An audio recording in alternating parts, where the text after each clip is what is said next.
Hello all, and I'm here by myself because the kid really doesn't like NXT, even though yes, it was War Games, and we'll get to War Games. Um, yeah, we'll get to War Games. So I guess we'll just get into the other matches, and then we'll get into the whole War Games thing, because I'm sure a lot of people are curious what I thought of War Games, because if you followed this channel for any length of time, you know that I am a huge monster fan of War Games, love War Games. Would even say that War Games, the progression of War Games and how War Games went, is very much the way WCW went, and Crockett before it, and then all of that sort of stuff. But anyways, um, so this was NXT. This was NXT Houston. Um, as most of you know, that I used to live in Houston, lived there for a very long time. Seriously, when my wife saw that War Games was happening, she, not knowing anything about it, was kind of like, "You're not going to Houston. You're not going to Houston. You're not going to Houston." And I have a new job now, so it would be impossible for me to go to Houston anyways. But yeah, but because she knows that War Games is like my thing. But yeah, so we had NXT, of course, before SummerSlam or Survivor Series, big show. So here we go. So first match was Lars versus Kassius Ohno, Chris Hero, and wasn't a big fan of this. Thought it was pretty good. It was hard hitting. It served its purpose because I'm sure they're trying to push Lars to an extent, but it was a pretty good match, I guess. I wasn't feeling it.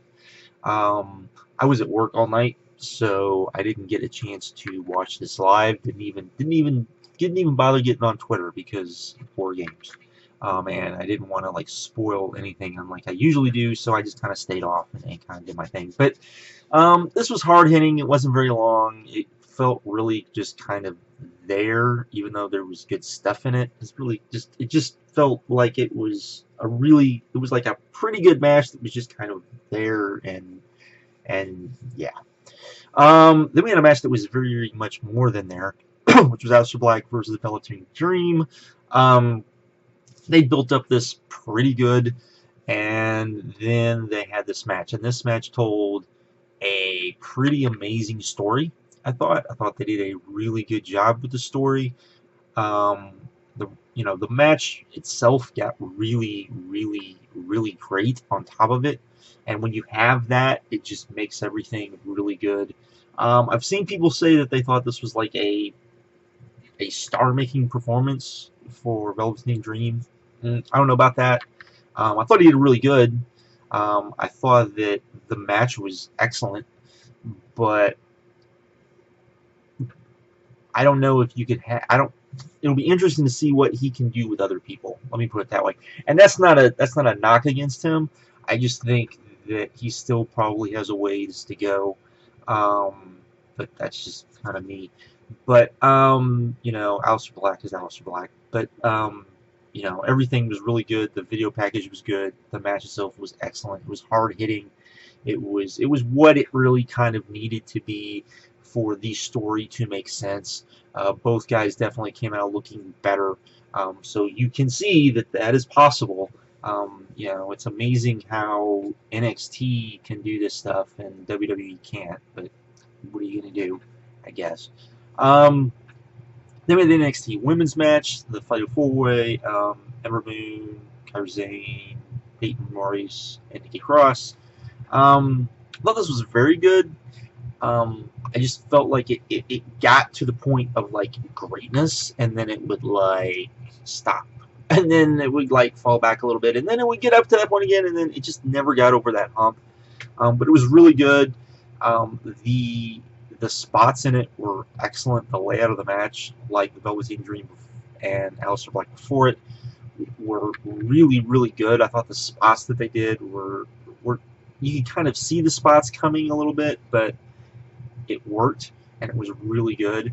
I don't know if I would have had Ember Moon win, but it worked. I guess we'll see how it goes. But the match itself, I thought was definitely really good stuff. Then we had the NXT Championship match. Andrade Almas versus Drew McIntyre for the title, and I thought this got to great, but it took a long time to get there. It kind of just felt really good, but it took a while to get there. I think when it finally got there, it was great, but there was a long kind of portion where it was just kind of like you just kind of wanted the match to kind of get going a little faster, and it didn't. But really good. Drew McIntyre apparently got hurt from just what people are saying. It looks like it was a bicep tear, which is not fun and not good, anything like that. So yeah, that's no fun. But it was really good. Everything I thought worked really well. Again, I thought the layout of the match was excellent. Probably every layout of the matches tonight, just layout-wise. I'm not even talking about the rest of it. Will be probably so much better than what we'll see tomorrow.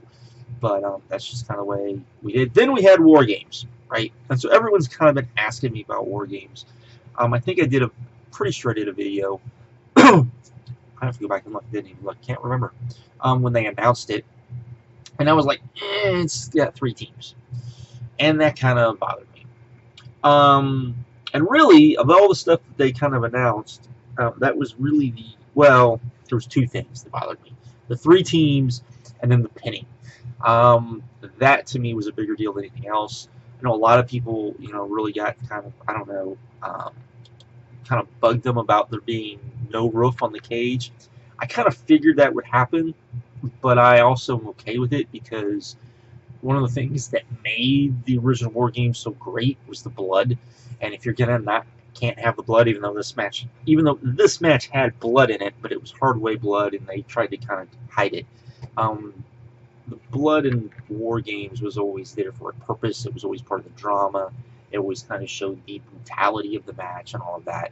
And so they had to get past that. They had to get, and I thought that not having a roof on the cage was probably an okay thing because of that. The changing of the rules with just the team, with the teams just coming in was, I guess, okay with the 3-way. I think it worked, so that's fine. And then, of course, we got Plunder as well, which I think, again, without the blood and with the kind of the changes they did, I think it worked as well. Was it Wargames per se? It was close enough. We had two rings. There was a cage. It was brutal. I don't know if we'll see it again. I would hope that if we see it again, it would be, teams of 5 or teams of 4. And not the 3-way thing, just to see something really great. But I think if you're allowed to do it again, it would be interesting to see if they do a complete year build to build up to it, so that it's like the Wargames that kind of maybe we all kind of want, or at least more representative. But that said, this match was, I thought, really great. I really liked it. I think within the confines of what they had, it worked really well. It was long, and it didn't feel long, which I think says a lot. It was, and they booked it the way that pretty much you would have thought they probably should have booked it. The heels won first. They were able to get the upper hand first. Probably, I would say the second, probably the team that was probably the least over, who were not the heels, won the second. Got the advantage. And then probably the most over team as far as a face dynamic. I wouldn't really say there was other than Roddy. Sanity, which worked. So I think that aspect of it worked really well. And then you had the match itself. You had really some really good high spots. The Plunder, it worked. Again, I think if you're not going to have... because of WWE and no blood, I think that helped it. I think that added a little bit to it. So yeah, I think it worked. I would be okay with it, though. I would like, again, if you did it once, and if you can do it again, and it's like, okay, we'll do it again next, you know, next time the Survivor Series takeover, then give us a year build to it and make it something that much more reminiscent of Wargames. But they did Wargames proud. They I think it was enough like Wargames to be Wargames. So for everyone that's kind of wondering what my thoughts, that would be it. So overall, I would, if you didn't watch the show, most people are going to watch the NXT shows because most people know that they're good. I would hope. But and will it be better than Survivor Series? I don't know. Survivor Series looks like it's going to be pretty good. Um, when you really sit down and look at it, and if stuff gets time, and it's going to get time because it's going to be 4 hours plus you got the pre-show, which is another 2. I mean, 6 hours is just too crazy. Will we get a 4-hour show that feels more like a New Japan show, or are we going to get a 4-hour show that feels more like the WWE shows, which drag, and then they just don't feel as good as they really probably are? But we'll see. Tomorrow, I guess. And I should have the kid with me tomorrow, hopefully. We'll see how she feels. But you'll see me. Anyways, I'm out. Later. Oh, I guess I should say thank you, Triple H, for actually doing this. So yeah, there we go. I'm out.